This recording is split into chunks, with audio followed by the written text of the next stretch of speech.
He's been under investigation for alleged sexual misconduct and illicit drug use. He's caused disruption within his own party. However, as of yesterday afternoon, staunch loyalist and now former Republican Congressman Matt Gaetz is President-elect Trump's pick for Attorney General. And if reaction across Capitol Hill is any indication, the confirmation process is going to be an uphill battle. But the president is smart enough and his team is smart enough to know that Mr. Gaetz will never get confirmed by the Senate whatsoever. And so I have faith in what President Trump, the people that he is going to put forth for office. There will be a confirmation process that will take place in the Senate.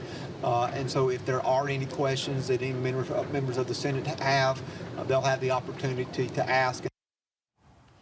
And if all of this isn't weird enough, if confirmed, Gaetz would actually become our nation's top prosecutor of the very same department that's been investigating him for years for allegations of his obstruction of justice and sex trafficking. But it doesn't stop there. Gaetz has also been investigated by the House Ethics Committee for alleged sexual misconduct and illicit drug use. Sources say the committee was just about to release that report, too. But after Trump plucked him for AG, Gaetz resigned from the House. I hereby resign as a United States Representative for Florida's 1st Congressional District, effective immediately, and I do not intend to take the oath of office for the same office in the 119th Congress to pursue the position of Attorney General in the Trump administration. Signed sincerely, Matt Gaetz, Member of Congress. Now, the report won't drop as planned, but reports of it even caught the Speaker of the House by surprise. I was surprised. The Speaker's not involved in what happens in ethics. Lots of important reasons for that. So, yeah, I did. That was news to me. So now the question is, will newly elected Senate Republican leader John Thune even be able to confirm the president's choice?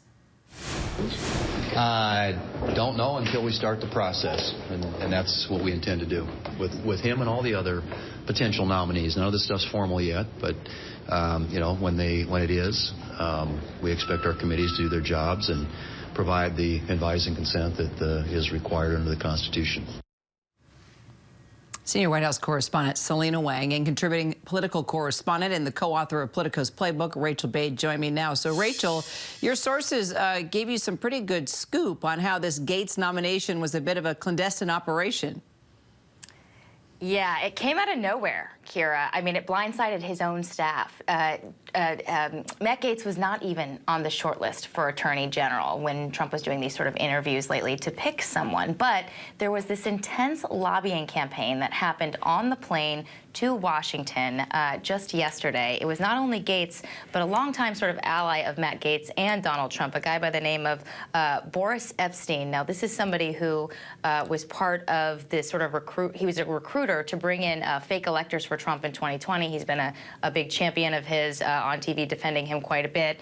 And he basically made this pitch that Gaetz needs to be the guy to clean house at DOJ. And the interesting part about this is that Susie Wiles, Trump's incoming chief of staff, I am told, was actually not part of this conversation. She was on the plane but doing other work in another part of the plane. She has sort of been known as the enforcer for Donald Trump, the person who sort of keeps him from, you know, going off the deep end. And I'm told that she was not aware that this was even happening before this was done. Needless to say, you know, his inner circle was blindsided. They're not happy with this. But it's a reminder, once again, Kira, that Donald Trump is the one who runs the show here, not anybody else. Yep, I think we've already known that, but this is proving that point even more. And Selena, members of Congress now calling for the Ethics Committee to still release that sexual misconduct report, even if Gaetz resigned, because it's essential to his confirmation. Take a listen. I'm calling on the House Ethics Committee to preserve and share the report and all relevant documentation on Mr. Gaetz with the Senate Judiciary Committee.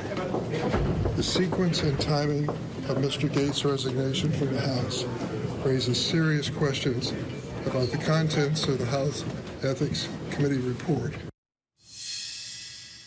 Selena, what do you make of this?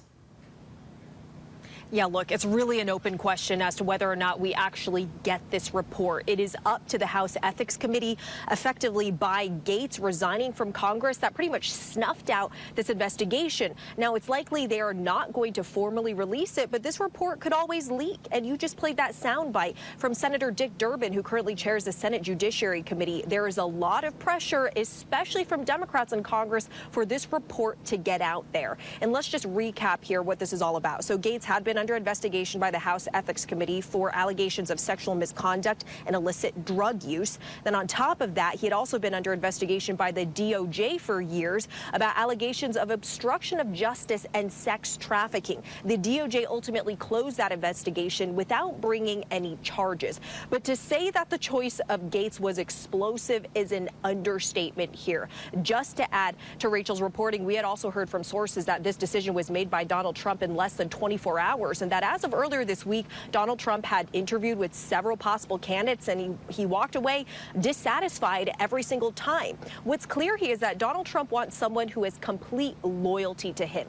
Gaetz is somebody who is a MAGA loyalist. He is a hardcore defender of Donald Trump. He is someone who would fully support Donald Trump's agenda, whether that's his plan for mass deportations or if it's for seeking retribution. And we've seen in many of Donald Trump's cabinet picks that he values this loyalty over experience. In fact, many of his cabinet picks have very little experience for the agencies that he wants them to oversee, just to emphasize that point, Kira.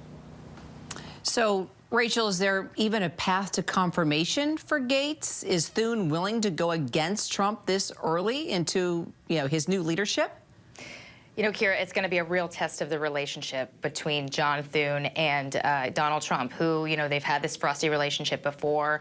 Thune made a point to try to sort of get back into Trump's good graces as he was running for the majority leader position. But, I mean, obviously, this is going to be a tough test. On the one hand, I will say every Republican I have spoken to about this has told me privately that Gaetz is not professionally qualified, nor is he morally qualified in terms of his own ethics compass. They don't think he should have the job. Whether they are willing to stand up against Donald Trump and vote against a nominee on the floor after Trump had this landslide victory is a whole nother thing. And one last thing I'll say, Kira, mark my words, that report is going to leak. The House leaks like a sieve. I've known from covering them for about a decade. And even if it doesn't leak, Senate Republicans are going to want that report, as they told our colleague Rachel Scott here just a few hours ago. So that is going to come out at some point. Yeah, agreed. Probably sooner than later. Rachel, thank you so much. Selena, thank you.